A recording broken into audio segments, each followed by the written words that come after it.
What's up guys, meron nagdala sa atin ng e-bike. Ayan o. Ayaw gumana daw ng e-bike na to.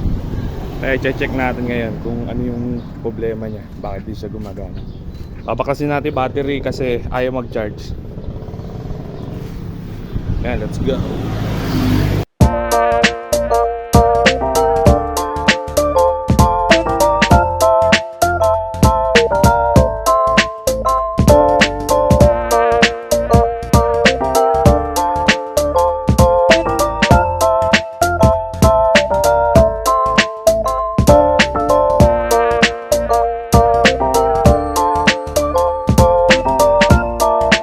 Ito na yung update sa bike natin nila ni Sir.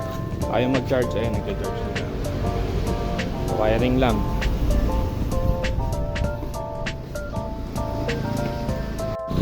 Ayun, okay na yung unit ni Sir.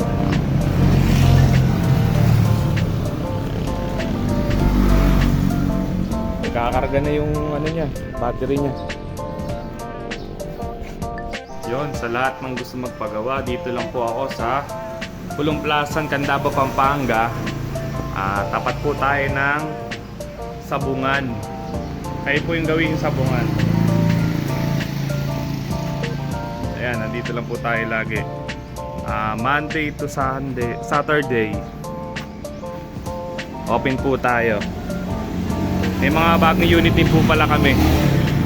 Sa mga gusto po ng mga e-bike po dyan.